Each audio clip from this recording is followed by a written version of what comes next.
Imagine a room deep within the climate-controlled vaults of the Vatican Apostolic Archive. It is a space without windows, where the only sound is the gentle hum of dehumidifiers and the faint, dry whisper of aging parchment.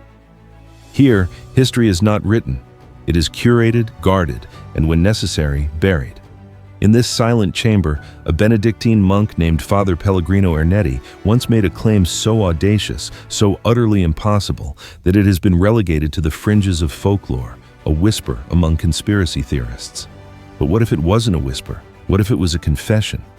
Ernetti, a respected physicist and theologian, claimed he was part of a secret Vatican project that had created a device, not a weapon, not a communication tool, but something far more profound. He called it the chronovisor. Before we dive in, just a quick reminder that a simple like and subscribe is the best way to support the channel. Thank you so much for being here. A machine, he alleged, built from esoteric knowledge found in ancient texts, capable of tuning into residual energy from the past and displaying it on a screen. He claimed to have witnessed the crucifixion of Christ, to have watched a lost Roman tragedy, to have seen Napoleon in his study. Officially, the chronovisor never existed. The Vatican dismissed it as a rumor. But before his death, a French priest and author, François Brune, who knew Ernetti personally, recorded a final, chilling conversation. Ernetti, old and frail, reportedly told him, "We didn't invent it, we just rebuilt it. The instructions were already there. In the texts, they keep locked away. We saw things we were not meant to see. And we understood that history is not a river. It is an ocean, and what we know is but a single drop on its surface." They dismantled it. Not because it was a lie, but because it was the truth. This investigation is not about proving the existence of a time machine. It is about a far more disturbing question. What if the chronovisor is a metaphor for the Vatican itself, a vast, ancient apparatus that for 2 millennia has possessed the power to look into the past, to select which parts of history are seen, and to ensure that others remain forever in the dark? What secrets, what inconvenient truths are so dangerous that they must be guarded in a labyrinth of stone and silence, 85 kilometers long? We are about to enter that labyrinth, and the first door we must open leads to the one secret the Vatican was forced to admit was true, a 700-year-old crime that proves the terrifying extent of its power to manipulate our reality. To understand the scale of the secrets, you must first understand the vault. The Vatican Apostolic Archive, known for centuries as the Secret Archive, is a concept that defies easy comprehension. The name itself is a mistranslation, born of intrigue. The Latin archivum secretum does not mean secret in the modern sense of concealment, but rather private or personal, the private archive of the Pope. Yet, over centuries of rumor and restricted access, the name has become a self-fulfilling prophecy. The numbers alone are staggering. Its shelves, if laid end to end, would stretch for 85 kilometers or 53 miles. It is a continuous line of human history running from Rome to the Tyrrhenian Sea. Contained within are over 12 centuries of human endeavor, folly, faith, and brutality, documented in millions of manuscripts. This is not a library. It is the central nervous system of Western civilization. Here you will find the 1521 papal bull, Decet Romanum Pontificem, excommunicating Martin Luther and tearing the fabric of Christendom in two. Here lies a 60-meter-long scroll containing the records of the trials against the Knights Templar.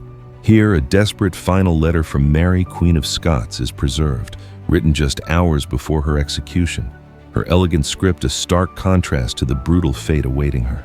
Here are the trial documents of Galileo Galilei, a man forced by the Church to renounce the reality that the earth revolves around the sun. These are the artifacts the Church allows us to see, curated glimpses into its past. Access to this world is a privilege, not a right. Only qualified scholars with specific research proposals are granted entry. They are not permitted to browse the endless corridors. They must request specific documents by catalog number from the sanctity of a reading room, and they are brought out by archivists, 3 items per day. It is a system designed for control, for limiting the scope of inquiry. You cannot find what you do not know to look for. For decades, the most sensitive period of modern history remained sealed, the pontificate of Pope Pius XII. the man who led the church through the darkness of the Second World War. Historians clamored for access, demanding to know the truth about the church's alleged silence during the Holocaust.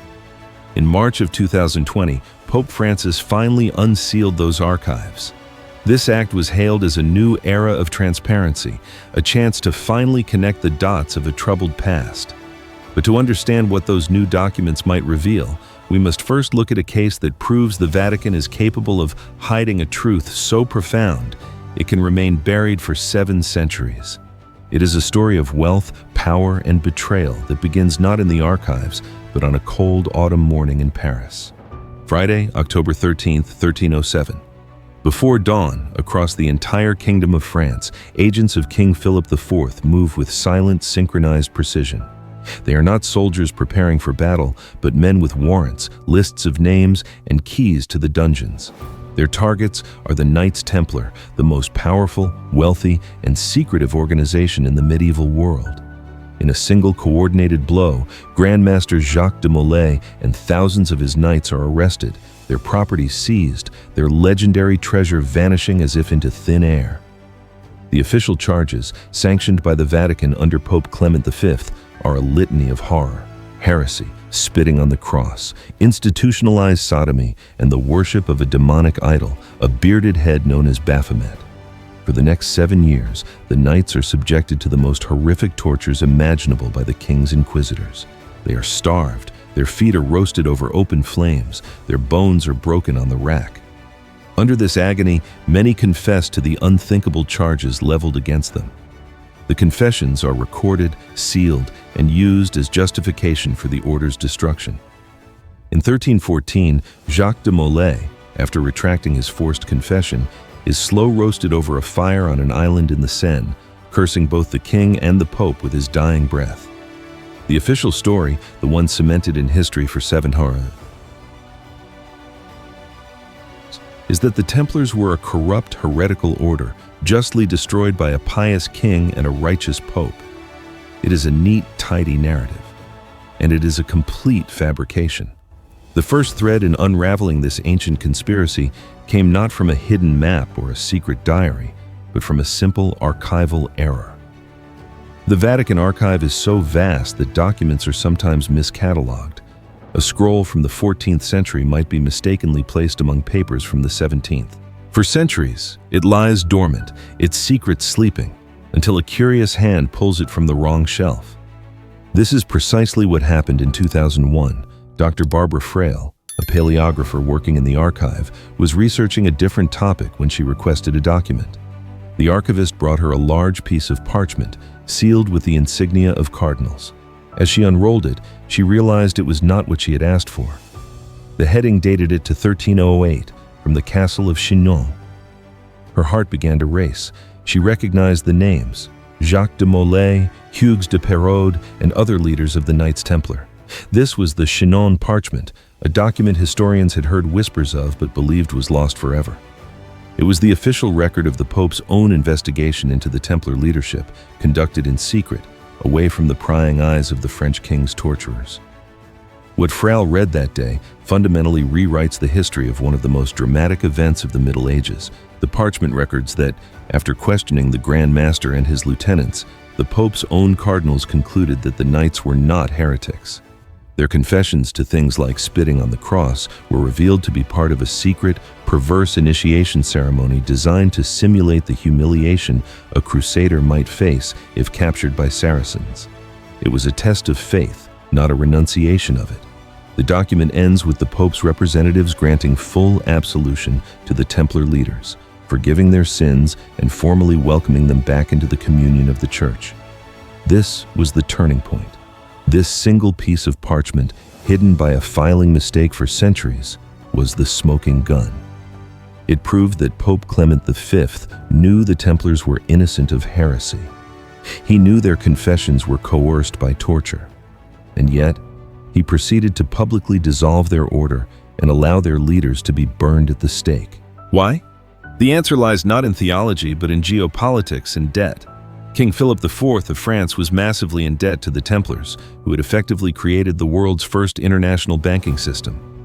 By accusing them of heresy, he could legally seize all their assets, canceling his debts and making himself the wealthiest monarch in Europe. Pope Clement V, a Frenchman who owed his papacy to Philip's influence, was a virtual prisoner. The parchment reveals a weak, terrified leader trying to placate a ruthless king. He absolved the Templars in secret to save his own soul, but condemned them in public to save his own skin and the institution of the Church from the king's wrath. The implications of this discovery are monumental. This is not a theory. This is a documented fact, confirmed and published by the Vatican itself in 2007, almost 700 years to the day after the arrests. It is an admission that the Church knowingly sanctioned the destruction of an innocent order for political and financial gain, and then actively suppressed the truth for 7 centuries. It proves, beyond any doubt, that the Vatican is capable of manipulating the historical record on a vast generational scale. If they were willing to lie about the Templars, to hide a truth that sent thousands of men to their deaths, what other truths have they deemed too dangerous for the world to know? The Chinon parchment did not just solve a medieval mystery. It provided a key, a new lens through which to examine every other secret the Vatican holds. It gives us permission to ask the most uncomfortable questions, starting with the Church's role in the greatest crime of the 20th century. The Second World War, a conflict that tested the moral compass of every institution on earth. At the heart of Catholic Europe sat Pope Pius XII, Eugenio Pacelli, a man whose legacy is a battlefield of its own. His defenders portray him as a shrewd diplomat who worked behind the scenes, saving thousands of Jews through quiet, clandestine actions. His detractors have given him a more sinister title, Hitler's Pope, a moral coward whose public silence in the face of the Holocaust amounted to complicity. For decades, the debate raged, fueled by partial information and the Vatican's sealed archives. Now, with the opening of the Pius XII collection, the first pieces of a terrifying puzzle are emerging, and they paint a picture not of quiet heroism, but of calculated institutional self-preservation. The investigation begins long before the war, in 1933, when Pacelli, then Vatican Secretary of State, was the chief architect of the Reichskonkordat, a treaty between the Holy See and Nazi Germany. On the surface, it was a standard agreement to protect the rights of the Catholic Church in Germany. But in reality, it was the first major international agreement signed by Hitler's regime, granting it a priceless veneer of legitimacy. It effectively neutered the German Catholic Center Party, one of the last democratic obstacles to Hitler's total consolidation of power. In exchange for protecting its schools and assets, the Church promised to stay out of politics. It was a deal with the devil, and the price was silence. As the war escalated and the true horror of the Nazi final solution became apparent, that silence became deafening. The newly opened archives are revealing just how much Pius XII knew and how early he knew it. A letter discovered by German historian Hubert Wolff, dated September 1942, from a Vatican official to Pius's private secretary, reports that up to 6,000 Jews and Poles were being gassed daily in the Rawa Ruska area of occupied Poland. This was not a rumor. It was a credible report delivered directly to the Pope's inner circle. Yet, no public condemnation followed. Another memo, unearthed by the same research team, reveals that an aide to the Pope argued against a formal protest to the Nazi regime, warning that it would anger the Führer and endanger German Catholics. The memo explicitly states that the Jews could not be helped, and the primary duty was to the Church itself. But the story grows darker. When the war ended and the world was reeling from the revelation of the death camps, another, more sinister operation was underway. A clandestine network that has come to be known as the Rat Lines. This was a system of escape routes for high-ranking Nazi and S officials, allowing them to evade justice and flee to safe havens, primarily in South America. And at the heart of this network was a faction within the Vatican itself. The key figure was Bishop Alois Hudal, an Austrian cleric and rector of a German seminary in Rome. Hudal was an ardent Nazi sympathizer who saw Nazism and Catholicism as compatible allies against the godless threat of Soviet communism.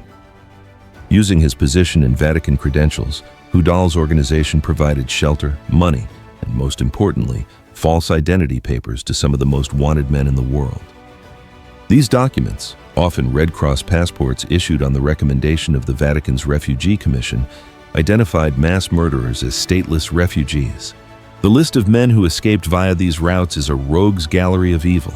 Franz Stangl, the commandant of the Treblinka and Sobibor extermination camps. Gustav Wagner, the Beast of Sobibor. Adolf Eichmann, the logistical mastermind of the Holocaust, lived in a Genoese monastery under a false name provided by Hoodel's network before sailing to Argentina. Joseph Mengele, the angel of death from Auschwitz, whose sadistic medical experiments represent the deepest pit of human depravity, also used these channels. Why would the Holy See help these monsters escape? The motive was a cold geopolitical calculation. With the fall of the Third Reich, a new enemy emerged, the Soviet Union. In the eyes of some powerful Vatican officials, these experienced anti-communist SS officers were valuable assets in the coming Cold War. They were seen as soldiers who could be repurposed in the fight against a greater evil. It was a staggering act of moral compromise, sacrificing justice for the victims of the Holocaust on the altar of political expediency. The church that remained silent while millions were murdered was now actively helping the murderers escape. The Pius XII archives are just beginning to reveal the depth of this complicity, but they confirm a pattern established with the Templars. When the institution's interests are at stake, inconvenient truths can be buried and history can be rewritten. If they could alter the history of the 20th century, how did they shape the very texts upon which their faith is built? The Bible, for billions, is the immutable Word of God, a single cohesive text handed down through the ages. This perception, however, is a carefully constructed illusion. The Bible as we know it today is the result of centuries of debate, translation, and most importantly, omission. It is an anthology whose table of contents was decided by committees of men with theological and political agendas. The books that were left out, known as the Apocrypha or deuterocanonical texts, were once an integral part of Scripture, and their removal represents one of the most significant acts of censorship in human history. If you were to pick up the original 1611 printing of the King James Bible, the most influential English text ever produced, you would find 80 books, not the 66 found in most modern Protestant versions. What happened to the other 14? Books like Tobit, Judith, the Wisdom of Solomon, Ecclesiasticus, or Sirach, Baruch, and the 2 books of Maccabees were part of the Christian canon for over 100 years. They were included in the Septuagint, the Greek translation of the Hebrew Scriptures that was the primary Bible of the early church. Their removal was a gradual process, but it was crystallized during the Protestant Reformation. Reformers like Martin Luther questioned their divine inspiration, arguing they were not part of the original Hebrew canon. The Catholic Church, in response at the Council of Trent, reaffirmed their canonical status. This schism led to 2 different Bibles. But why were these texts so controversial? A look at their contents reveals ideas that threatened the neat doctrines being established by both sides. The books of Maccabees, for instance, are not tales of divine miracles, but gritty historical accounts of the Jewish revolt against the Seleucid Empire. They are stories of guerrilla warfare, political assassination, and martyrdom for a national cause. They also contain explicit support for concepts that became Catholic dogma, such as prayers for the dead and the intercession of saints, ideas the Reformers rejected. The Book of Tobit contains elaborate angelology and demonology, featuring a helpful angel, Raphael, and the binding of a demon, Asmodeus, which some felt bordered on magic and superstition. The Wisdom of Solomon contains philosophical ideas, like the immortality of the soul, that seem drawn more from Greek Platonic thought than from traditional Hebrew theology. Beyond these well-known apocryphal texts lies an even deeper layer of forbidden literature, the pseudepigrapha. These are texts written between 200 BC and 200 AD, often attributed to ancient figures like Enoch, Ezra, or Baruch. They were almost universally rejected by the early church councils, and for good reason. They contained explosive, worldview-shattering concepts. The Book of Enoch is perhaps the most famous and the most dangerous. It was considered scripture by some early Christians, including Tertullian, and is even quoted directly in the canonical New Testament Book of Jude. Enoch provides a terrifyingly detailed backstory to the brief cryptic passage in Genesis 6 about sons of God taking human wives. Enoch describes these sons of God not as pious men, but as a specific class of angels called the Watchers, who descended to earth, lusted after human women, and taught humanity forbidden arts, metallurgy for weapons, cosmetics, sorcery, and astrology. Their offspring with human women were the Nephilim, a race of violent giants who ravaged the earth, leading God to unleash the great flood to cleanse the planet of their corruption. This narrative presents a universe filled with cosmic warfare, rebellious divine beings, and a transfer of dangerous knowledge that is far more complex and unsettling than the simple story of Adam and Eve's disobedience. It suggests that evil is not just a human failing, but a cosmic contamination. Another powerful example is the Gospel of Thomas, discovered in a jar in Nag Hammadi, Egypt in 1945. It is not a narrative of Jesus' life, but a collection of 114 secret sayings he supposedly delivered to his disciples. Some of these sayings resemble those in the canonical Gospels, but others are radically different, reflecting a Gnostic worldview. Gnosticism was a major rival to early Orthodox Christianity. Gnostics believed that the material world was a prison created by a lesser, flawed deity, and that salvation came not through faith in Jesus' death and resurrection, but through gnosis, secret knowledge, which allows the divine spark within a person to escape the material realm. The Gospel of Thomas emphasizes this internal, personal quest for divinity, portraying a Jesus who says, "The kingdom of God is inside of you, and it is outside of you. Split a piece of wood, and I am there. Lift a stone, and you will find me there." This was a direct threat to the hierarchical, institution-based church being constructed, which positioned itself as the sole intermediary between humanity and God. By declaring these and dozens of other texts as heretical and actively suppressing them, the early church fathers, whose decisions formed the bedrock of Vatican doctrine, were not just cleaning up their theology. They were choosing a specific reality. They chose a reality with a single, all-powerful God over a cosmos teeming with warring divine factions. They chose a reality where salvation is granted by the church, not found within oneself. They chose a narrative they could control. The censorship was not just theological, it was a consolidation of power. And this leads to the most explosive question of all. If they were willing to remove entire books from the Bible, did they also alter the story of their central figure? In the spring of 1917, as the Great War was dismembering a generation of European men in the muddy trenches of the Western Front, an event of a very different nature unfolded in the sleepy Portuguese town of Fatima. 3 shepherd children, Lucia dos Santos and her cousins Francisco and Jacinta Marto, claimed to have been visited by an apparition of the Virgin Mary.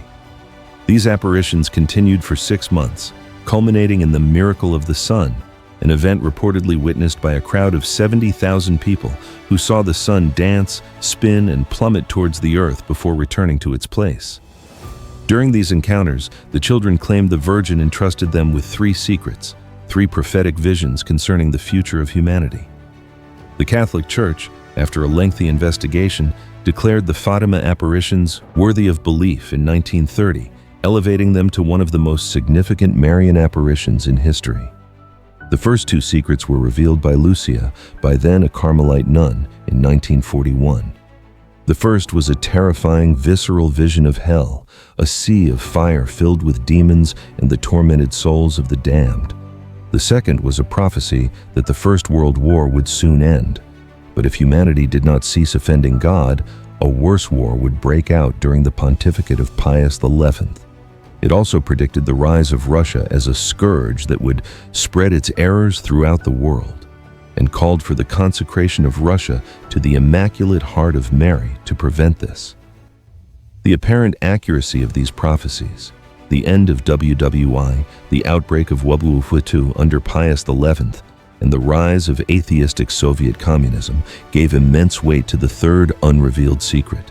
Lucia wrote it down in 1944, sealed it in an envelope, and instructed that it not be opened until 1960, because, as she said, it will be clearer then.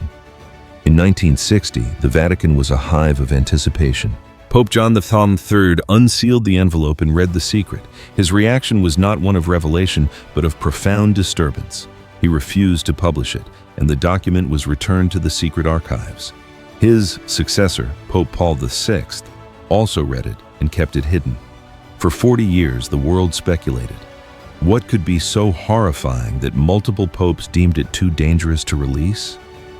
Theories ran wild: nuclear apocalypse, the end of the world, a collision with an asteroid. Finally, in the year 2000, amid great fanfare, Pope John Paul II ordered the third secret to be published. The text described a vision: a bishop dressed in white, interpreted as the Pope, making his way through a half-ruined city, stepping over the corpses of martyrs. He reaches the top of a mountain, and while kneeling before a large cross, is killed by a group of soldiers who fire bullets and arrows into him. The Vatican's official interpretation, presented by then Cardinal Joseph Ratzinger, the future Pope Benedict XVI, was that this vision was a symbolic prophecy of the struggles of the 20th century, culminating in the 1981 assassination attempt on Pope John Paul II himself. For many, this explanation felt anticlimactic and inadequate. It didn't seem to match the decades of secrecy or the profound horror it supposedly induced in the popes who read it. This gave rise to the two secrets theory. Proponents, known as Fatimites, believed that the text released by the Vatican in 2000 was only one part of the secret, the vision, but not the accompanying explanatory words from the Virgin Mary, which they believe contained the truly terrifying message. What could that message be? Clues have come from high-ranking church officials who had access to the secret. Cardinal Alfredo Ottaviani, head of the Holy Office, stated in 1967 that the secret pertained to a time when there would be a great apostasy in the church.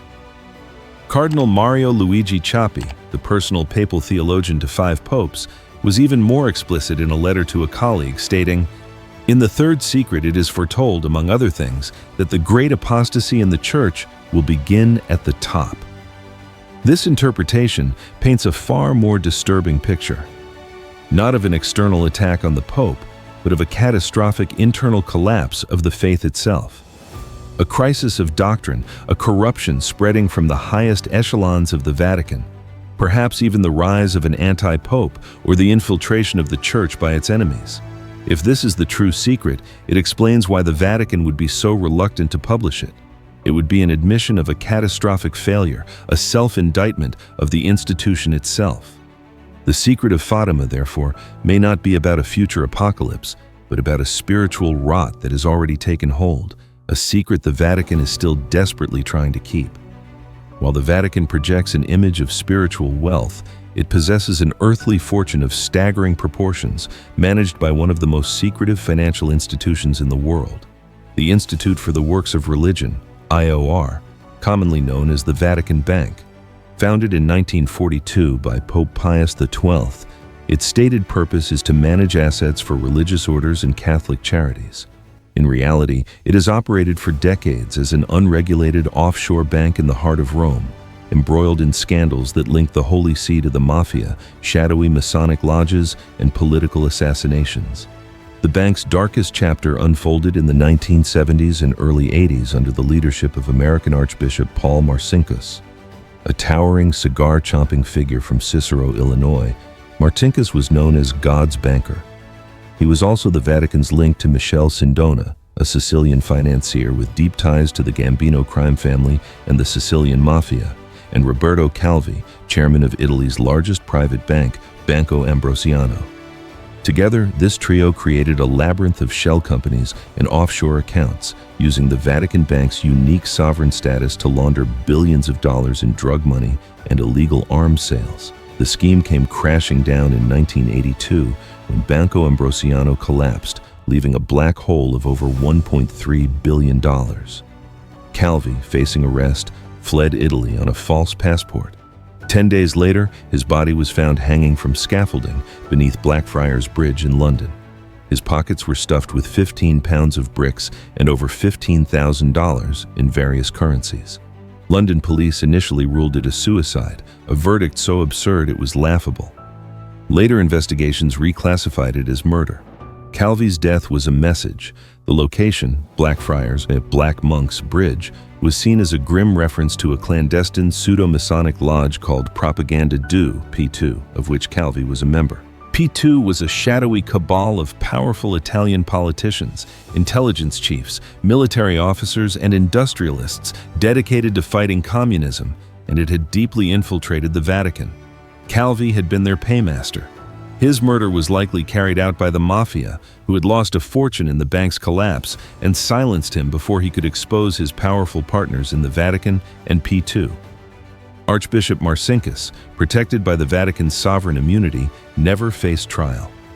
The Vatican, while denying legal culpability, paid over $240 million to the creditors of Banco Ambrosiano as a goodwill gesture. The scandals did not end there. In the decades that followed, the IOR has been repeatedly accused of being a conduit for money laundering for corrupt politicians and organized crime. Investigations have revealed accounts held by former Italian prime ministers and slush funds for major political parties. The story of the Vatican Bank reveals the institution's most worldly secret, its deep entanglement in the murky nexus of international finance, intelligence operations, and organized crime. A world where the lines between God and mammon are not just blurred, but erased. We began this investigation with the legend of a machine that could see the past. We end it with the documented reality of an institution that has spent centuries shaping it. We have uncovered a 700-year-old lie about an order of knights sacrificed for political power. We have seen evidence of a calculated silence during humanity's darkest hour, followed by active complicity in the escape of its architects. We have witnessed the careful curation of sacred texts where inconvenient knowledge was systematically excised and suppressed. We have peered into prophecies of internal collapse and financial corruption that links the throne of St. Peter to the criminal underworld. Each secret, each revelation points to a single overarching truth. The Vatican's greatest secret is not an object or a single document. It is the principle of control. The control of history, the control of doctrine, and the control of wealth. It is the understanding that power resides not just in armies or treasuries, but in the ability to define reality for millions of people. The questions that remain are profound. What else lies buried in those 85 kilometers of shelving? What will the full opening of the Pius XII archives ultimately reveal about the Church's choices during the Cold War? Will we ever know the full, unredacted truth of the third secret of Fatima? And perhaps the most unsettling question of all, if an institution dedicated to divine truth has been so deeply involved in earthly deception, what does that say about the nature of power itself? The Vatican is not merely a repository of history. It is an active participant in it, a silent, patient force that measures time in centuries, not years. The investigation is never truly over. The labyrinth still holds its secrets. And in its quiet, temperature-controlled corridors, the past is never truly past. It is merely waiting for the right person to request the right document. What do you believe is the Vatican's most profound secret? The collaboration with evil, the manipulation of Scripture, or the corruption of its own sacred mission? The evidence is before you. The verdict is yours. Join the discussion in the comments below. The search for truth is a journey we must all take together. A huge thank you to everyone who watched this video to the end. Your support, a like, and a subscription is very important to us. And don't forget to hit the bell icon so you can always stay up to date and never miss our new videos.